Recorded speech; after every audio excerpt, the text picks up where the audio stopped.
Senhoras e senhores, muito bem-vindo a mais um vídeo no canal. Para quem não conhece, esse é meu amigo AP, Apóstolo Rodrigo Godoy. Para quem não conhece, vou deixar o Instagram dele aqui embaixo, o meu também.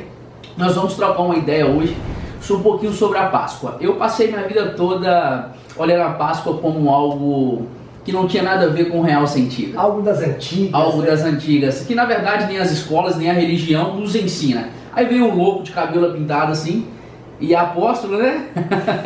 Para nos ensinar um pouco da verdade. Estilo um pouco diferente, né? Diferente, né? Vamos desconstruir um pouco da religião da nossa cabeça. Fica à vontade, fala um pouco sobre a Páscoa para nós. Deus, antes eu quero cumprimentar todo mundo aí que vai assistir esse vídeo. Agradecer você por esse convite, esse café maravilhoso aqui. Não é só mulher que sabe fazer café, não, mas sabe também, a gente também sabe. E a gente veio aqui para desconstruir um pouco sobre essa construção que foi feita a respeito da Páscoa, né? A tal da sexta-feira da paixão. Isso! Onde não pode comer carne vermelha. Tem que Quer tomar suco? Hoje eu vou no suquinho também. Suquinho? Você quer pêssego ou água? Pode ser o pêssego mesmo. A gente veio aprendendo durante anos, né, que a Páscoa, na sexta-feira, Jesus na sexta-feira da paixão, ele morreu na sexta, ressuscitou no domingo, aí veio essa coisa de ovo de Páscoa, mais comércio, essas coisas. Mas você não perde uma, né, cara? Perde, é lógico, né? E a Páscoa não tem nada a ver com isso, até porque, Matheus, a gente sabe que, a gente batendo um papo esses dias, Jesus ele não morreu na sexta-feira. Isso é chocante. É algo que olha, vamos ler um texto aqui. Isso é chocante. Vou tomar um suco aqui, porque isso é muito chocante. Olha para você ver que coisa interessante que diz em Mateus aqui. Nós vamos ler o que o próprio Jesus ele fala sobre a morte e a ressurreição dele. Até porque a palavra Páscoa vem da palavra passagem, né? É pesar, quer dizer passar. O Senhor disse assim, ó, preparai a Páscoa, porque à meia-noite eu vou passar por cima. E aonde tiver a marca do sangue do cordeiro que foi sacrificado, eu não entrarei. Eu passarei por cima. Por quê, Mateus? É o seguinte, os judeus, a maioria, ou todos os judeus que estavam na época do Egito, eles nasceram ali na escravidão. Foram 430 anos de escravidão. Da época que Jacó subiu para o Egito por causa de José, 430 anos, cara, de escravidão. Pensa, você vai embora para os Estados Unidos, né? Você vai morar 20 anos nos Estados Unidos, você vai começar a viver os costumes daquela cidade. Concorda comigo? Vai viver os costumes ali. Então, Israel passou a viver muito os costumes também dos egípcios. Então, olha só para você ver que loucura. Por que Deus mandou colocar o sangue justamente nos umbrais das portas? Porque os egípcios, Mateus, eles tinham o costume de escrever frases nas portas como proteção. Os deuses do Egito protegiam, então todas as portas no Egito tinham escritas. E também nas dos judeus, porque eles acostumaram com aquela vida. Por isso Deus disse que tinha que passar o sangue nos umbrais para apagar as escritas egípcias de falsos deuses. Uau, pegou aí, né? Não é aquela lição, né? Por isso eu falo, a casa que eu passar e tiver uma escrita egípcia, eu entro e vou matar. Agora que o sangue estiver cobrindo, eu vou passar por cima. Então, a Páscoa ela tem dois sentidos. Tem esse sentido espiritual e também tem um sentido literal. Qual que é o sentido literal? O sentido literal é, eu vou passar e vou libertar vocês da escravidão, vou libertar a família de vocês, porque Páscoa tem a ver com família. Páscoa tem a ver com eu sou um cara que trabalha muito nessa área, né? De família. Tem todo sentido, né? Páscoa tem a ver com família, porque a Páscoa tem a ver com uma reunião familiar. A mesa, né? A mesa é um altar. Nós temos aqui um altar. A mesa, ela é um altar. Então a Páscoa é algo voltado à família. É uma passagem da escravidão para a liberdade. Imagina, você que trabalha com família. Uma família que é escrava é uma família que é mal sucedida. Mal sucedida. Assim? Isso aí. E quando nós falamos de escravo, a gente não está falando nem mesmo de coisas físicas, nós estamos falando dos usos e costumes mesmos, de falsas crenças. Sim. Que por muito tempo eu e a Amanda, nós sofremos muito com a religião, de acreditar e depositar nossa confiança em coisas que não faziam sentido algum, e a Páscoa foi uma delas, né? E quando se refere de mesa, eu amo a mesa. Eu amo a mesa. Vai chegar um dia, eu falei para a Amanda, eu prometi para ela, que o nosso móvel mais caro da casa eu quero que seja a mesa. Tem que ser. Não tô nem aí com cama. embora que seja o nosso repouso, mas a mesa. Porque a mesa é onde há igualdade. A mesa é onde nós olhamos um nos olhos do outro. A mesa é onde nós ficamos todos iguais. E a maioria, 98% das pessoas, esse dado é assustador. As famílias não têm o costume de sentar-se à mesa para fazer pelo menos uma refeição no dia. Meu pai era obrigatório. Obrigatório. Todo mundo tinha que almoçar junto, tomar café junto e jantar junto. Não tinha esse negócio de um no sofá, um na frente da televisão, outro no celular, o outro dentro de quadro. Não, era todo mundo na mesa. Pois é, e entra uma parada sobre marxismo cultural. Não sei se você ouviu falar. Estão invadindo as famílias, estão penetrando as famílias de uma forma assustadora. Exemplo, o que o comércio ajuda e prejudica a família em relação ao quê? Produção de televisão, produção de telefone, produção de sofá. Isso são algumas partes do marxismo cultural que instalaram dentro dos nossos lares, que tira o costume de almoçar, de jantar, de fazer pelo menos uma refeição. Aqui em casa, AP, nós temos o costume de fazer pelo menos uma refeição na mesa. Porque na nossa correria às vezes não dá para fazer todas as refeições. Mas pelo menos uma nós temos que fazer no dia. A mesa é algo tão importante, como você diz, igualdade, Mateus, que a passagem de Mefibosete era um cara coxo. Uhum. Ele é um cara que não andava. O primeiro lugar que Davi fez, chamou ele para ficar, quando ele entrou para dentro do palácio, foi se assentar à mesa. Porque na mesa ninguém ia ver o defeito dele. Tá vendo? Sim, é igualdade. A ceia simboliza igualdade. Por isso que tinha que ser na mesa, porque simbolizava igualdade, todo mundo igual, todo mundo junto. Mas Jesus ele vai dizer assim, ó, os fariseus pediram um sinal. Nos dê um sinal. Ele disse assim, ó, eu não dou um sinal a vocês, senão um sinal de Jonas. Jonas ficou 3 dias e 3 noites no ventre de uma baleia. Uhum. Assim também o Filho do Homem ficará. Então Jesus está dizendo para mim e para você, Mateus, que ele ia ficar 3 dias e 3 noites. Dentro, morto ou morto. 3 dias e 3 noites morto. O que é o ventre da baleia? Os fariseus, eles acreditavam na ressurreição. Por isso, em todo o túmulo de um fariseu da época de Jesus, era desenhado um peixe com a cabeça na boca, saindo da boca. Porque o peixe simbolizava o sepulcro. Os fariseus acreditavam na ressurreição. Por isso que depois de Jesus, toda a igreja primitiva, e a igreja toda também passou a adotar o peixe. Porque o peixe simboliza a ressurreição. Então, o principal da morte de Cristo não é a cruz, como todo mundo prega. A cruz não é a vitória é a ressurreição. Uau. Porque morrer na cruz, outros também morreram, mas não ressuscitaram. Então, saber que morrer na cruz não era o símbolo do propósito, o propósito era a ressurreição de Cristo. Isso era o propósito máximo. Oséias, se não me falha a memória, vamos ler aqui para você ver, olha o que Oséias ele vai declarar, um texto muito poderoso de Oséias, capítulo de número 6, as pessoas elas precisam ouvir essas coisas, porque são coisas muito poderosas na vida da gente.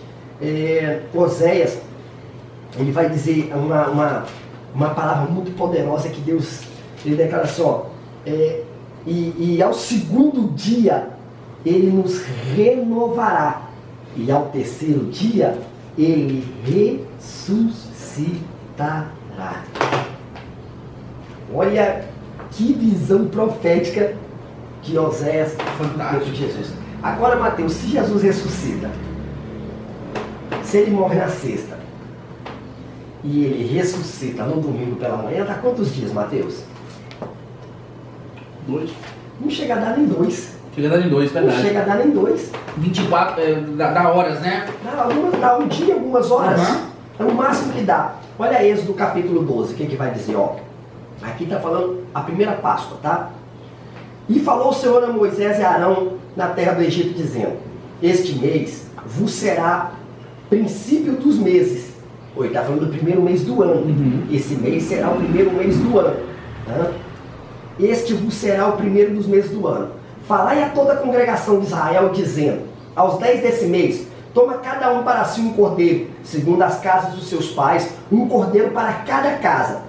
Mas se a família for pequena para um cordeiro, então tome um só com o seu vizinho, perto da sua casa, conforme o número de almas, conforme o comer de cada um, fareis a conta para o cordeiro. Então, a Páscoa, ela gera comunhão até com os vizinhos. Com os vizinhos, né, cara? Até com os vizinhos, cara. Porque aqui está dizendo, se a sua família for pequena, junta com o vizinho. Uau. Junta com pessoas. Então a Páscoa ela chega a trazer até uma comunhão. Comunhão, mano. Tá vendo? A Páscoa ela traz comunhão. E ele vai continuar dizendo, ó, o cordeiro será sem mácula, um macho de 1 ano, a qual tomarás as ovelhas e das cabras, e guardareis até o 14º dia. Então, ó, Deus está dizendo para ó, o mês da Páscoa, Mateus, vai ser o primeiro mês do ano. Então eles começavam a preparar o cordeiro 10 dias antes. Por isso que os 10 últimos dias da vida de Jesus foi o que ele operou mais milagre e revelou mais coisas. Momento de preparação. Era a preparação. Jesus estava sendo preparado como cordeiro pascal. Tá vendo? Então, ó, e ele vai continuar dizendo, ao 14º dia. Então, a Páscoa, ela iniciava ao 14º dia do primeiro mês. Isso é chamado de um mês de Nissan. O mês de Nissan é os 15 dias do mês de março para os 15 dias do mês de abril. Então, esse é o primeiro mês do ano. Março, entre março e abril, primeiro mês do ano. Isso aí a Bíblia deixa bem claro. O cordeiro era preparado na 14º e alimentado no 15º. Aí ele vai dizer assim, ó, olha o que diz o verso 16, Mateus, que isso aqui é muito poderoso, ó. E ao primeiro dia haverá uma santa convocação. Primeiro dia da Páscoa, haverá uma santa convocação. Santa convocação é dia de descanso. Aí o que ele vai dizer? E no 7º dia também será o dia da convocação. Não fareis obras nenhuma. Então na Páscoa tinha 2 Shabat. Uau. O primeiro dia da Páscoa, que era a quinta-feira. Quinta-feira, tá? E depois logo o Shabat e o sábado. Então, ó, o primeiro dia da Páscoa, quinta-feira. E também no 7º dia também será o Shabat. Então são 2 sábados, Mateus, aqui na Bíblia. O sábado da Páscoa e o sábado do Shabat. Agora interessante, ó. Jesus, ele participou da Páscoa. Ele era o cordeiro, o próprio cordeiro. Ele participou da Páscoa. Olha que loucura, o próprio Jesus. Isso é uma pergunta interessante, né? É uma pergunta interessante, velho. Vamos ver se Jesus participou da Páscoa. Marcos capítulo 14. Vamos ver se Jesus também participou da Páscoa. Vamos ver a ordem que Jesus deu aqui no livro de Marcos. É uma ordem bem interessante, ó. Para a gente entender a Páscoa, ó. Capítulo 14 de Marcos, verso 12. E no primeiro dia da festa dos pães asmos, primeiro dia, aqui primeiro dia, quarta-feira, porque Jesus, ele era um judeu essênio. Eram 3 classes, os essênios, tá? Os fariseus, que era a classe mais forte da época, nem os essênios e nem os fariseus, eles viviam as regras de dentro do templo, que eles não aceitavam. Os fariseus criaram uma regra própria de sinagogas, ensinando os povos dentro das sinagogas. Os essênios ficavam mais nos desertos, tá? Eles viviam mais no deserto. Você vê que João Batista era um essênio. Ao ver que ele comia gafanhoto e mel silvestre. E gafanhoto não é animal não, tá? É um fruto. Ah, o gafanhoto está se referindo a um fruto. Gafanhoto é um fruto. Não era o gafanhoto? Não, porque os essênios, eles eram considerados vegetarianos. Eles não comiam carne. Saquei. Então, João Batista não comia carne. João Batista só comia frutos, verduras, só coisas que a terra ia produzindo ali. Ele era um judeu essênio. Por isso que ele só vivia no Jordão, no deserto. Porque era onde os essênios viviam. Eles se afastavam das cidades. Saquei. Então, Jesus pertencia a essa classe dos essênios. Por causa da maneira com que ele vivia. Ele não era da classe dos fariseus e nem da classe dos escribas, dos sumos sacerdotes lá dentro. Eles não viviam nessa classe. E olha o que ele vai dizer. No primeiro dia da festa dos pães asmos, quando sacrificavam a Páscoa, disseram-lhe os discípulos: Mestre, aonde queres que nós vamos fazer os preparativos para comer a Páscoa? São os discípulos perguntando para Jesus. Vamos ver a resposta dele. Enviou 2 dos seus discípulos e disse a eles: Ide à cidade, e um homem que leva um cântaro de água na cabeça vos encontrará. Sério. Isso mostra que Jesus era um essênio, porque os essênios, na época da Páscoa, eles não deixavam. Isso aqui era uma regra de mulher. A mulher carregava cântaro de água, igual há alguns anos atrás, trouxa de roupa na cabeça. Entendi. Você não via homem carregando, mas os essênios na Páscoa eles faziam isso. Porque mulher não podia preparar a mesa da Páscoa. Jesus, ele participou da Páscoa, certo? Se ele participa da Páscoa, a Páscoa foi servida para ele na quarta-feira. Assim que ele acabou a Páscoa, ele foi para o Getsemane.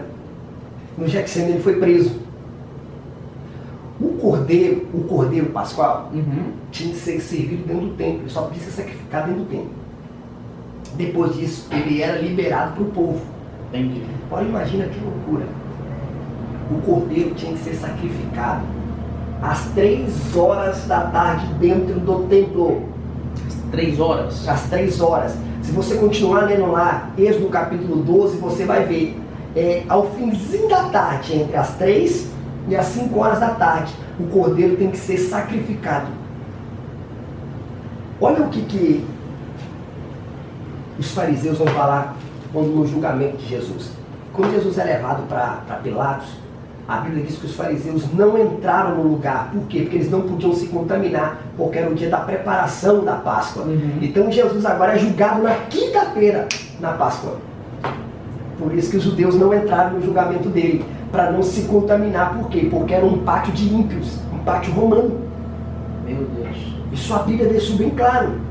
Eles não entraram lá porque senão eles seriam contaminados. Agora, eles vão falar assim, ó, a gente precisa julgar rápido aí por causa da Páscoa.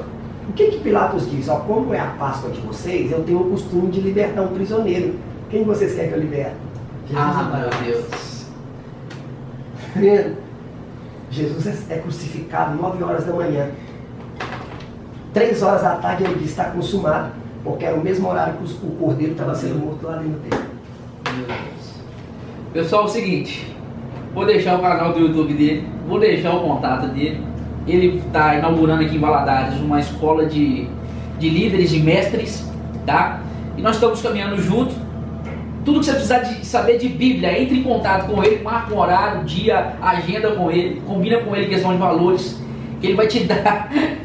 Ele é o mago da Bíblia. A Bíblia é uma loucura, cara, é uma loucura boa, viu? Então, vocês me conhecem, sabem que eu sou bastante crítico em relação a isso, e ele é um cara que eu coloquei na minha casa para ouvir, então vocês podem ter certeza, porque esse cara tem Deus demais. Então não deixe, se você tem interesse de conhecer a Bíblia mais, entre em contato com ele. Bora aprender, pessoal. E eu quero ensinar vocês aqui o seguinte, cara, tem a Páscoa.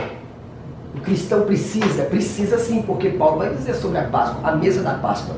A mesa da Páscoa, ela precisa acontecer na mesa do cristão, porque é uma mesa de comunhão, uma mesa de família, cara. Então precisa acontecer. Como que é feito hoje essa mesa? É feito com qualquer carne que contém osso, qualquer carne que contém osso, mas tem que ser assada, não pode ser cozida, porque lá em Êxodo deixa bem claro, em Êxodo capítulo 12, não pode ser carne cozida, tem que ser carne assada. Nós temos que assar carne que tem o osso, assar com osso e tudo. Com osso e tudo. Tem que ser com osso e tudo, deve ser assado com osso e tudo. Por quê? Porque na época dos sacerdotes, o sumo sacerdote, na época de Moisés, o sumo sacerdote ele tinha que triturar o osso da carne. A carne que era sacrificada pela expiação do pecado, para mostrar que o pecado não tem poder sobre nós mais. Logo depois era pegado o sangue era aspergido. Se caísse uma gotinha do sangue só na roupa de alguém, já era o suficiente. Eles já estavam felizes. Só agora o que Jesus vai fazer? Primeiro o cordeiro era sacrificado, o cordeiro da expiação do pecado na Páscoa era sacrificado, e logo depois o que ele sacrificado, o sangue era tirado e era jogado. Depois a carne era comida. Entendi. Jesus vai fazer o contrário. Lá na mesa da ceia, primeiro, ele vivo, ele manda os discípulos comer o corpo dele. E depois ele disse, agora bebe o meu sangue. Primeiro bebe o meu corpo vivo, come o meu corpo vivo, e depois você vai beber do meu sangue. Jesus fez ao contrário, ele não morreu primeiro. Ele deu o corpo dele com ele ainda vivo, para que os discípulos triturassem a carne, né, o corpo dele, falando que venceu o pecado. Por que Jesus primeiro ele deu o corpo ainda vivo, não fez como fez o Antigo Testamento, que tinha que sacrificar o cordeiro? Porque ele estava dizendo, olha, o meu corpo aí dentro de vocês, junto com o meu sangue, quando eu vencer lá na cruz, vocês também vencerão. E quando eu ressuscitar, vocês ressuscitarão comigo também, porque parte de mim está dentro de vocês. Uau. Isso é poderoso demais, mano. Isso é poderoso demais, cara. A visão profética de destino da Bíblia, é por isso que a gente precisa comemorar. Até porque a gente ainda não comeu a carne do cordeiro na ceia.